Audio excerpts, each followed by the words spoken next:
बच्चों, the question says that the accelerating voltage across an X-ray tube is 33 kilovolt.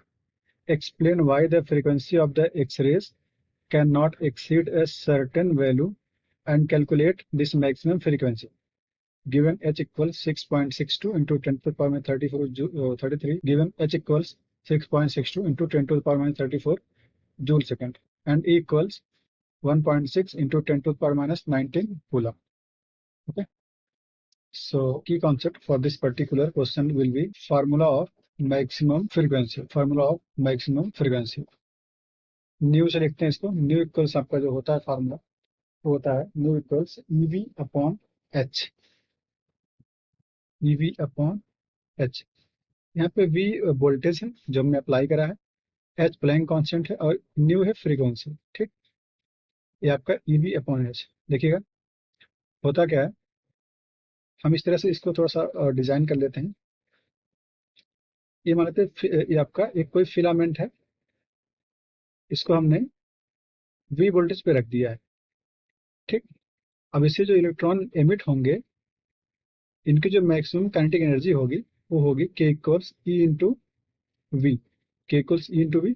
यहाँ पे V voltage है, इसका मैक्सिमम के मैक्स है बेसिकली, इसकी मैक्सिमम काइनेटिक एनर्जी है. ठीक है, ये जाएगा यहाँ जो टारगेट, यहाँ पे जो टारगेट मेटल होगा उससे टकराएगा.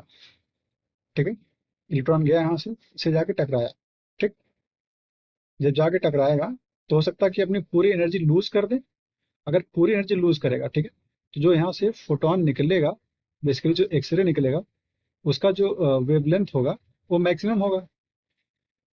सॉरी, क्या मैं बोल, तो जो फोटोन यहाँ से निकलेगा उसकी फ्रीक्वेंसी मैक्सिमम होगी. मैक्सिमम कब होगी? जब एक ही कोलिजन में ये पूरी एनर्जी यहाँ पे लूज कर दे. ओके, अगर यहाँ पे मल्टीपल कोलिजन होने के बाद एनर्जी लूज हो रही है तो इसकी फ्रीक्वेंसी मैक्सिमम नहीं आएगी. ठीक है, कम होती जाएगी. सिंगल कोलिजन में क्या हो सकता है, एफ मैक्स आ सकता है जब ये पूरी की पूरी एनर्जी ईवी यहाँ पे लूज कर दे. ठीक है, तो जो मैक्सिमम हो सकता है उसका वैल्यू जो होता है ईवी, यहाँ पे वी मैक्स, बल्कि हम यहाँ लिख देते हैं वी मैक्स. वी मैक्स कितना है? 33 किलो वोल्ट है. ठीक है, तो अगर ये पूरी पूरी ईवी की एनर्जी यहाँ पे लूज कर देगा तो आपको जो फोटोन एमिट होगा, बेसिकली यहाँ पे फोटोन मीन्स एक्सरे, जो एक्सरे एमिट होगा उसकी जो मैक्सिमम फ्रीक्वेंसी होगी वो होगी F max, EV max upon H. ठीक है, अगर यहाँ पे मल्टीपल कोलिजन में एनर्जी को लूज कर रहा है, फिर जो फोटोन निकलेंगे या फिर जो एक्सरे निकलेगा उनकी एनर्जी कम रहेगी, उनकी फ्रीक्वेंसी कम रहेगी. So this is the reason. और अब आपसे पूछ रहा है कैलकुलेट द मैक्सिमम फ्रीक्वेंसी, तो इसको निकाल लेते हैं. And the value of maximum frequency ये बन जाएगा nu max equals EV upon H. Value put करते हैं, ये आपका 1.6 into 10 to the power minus 19.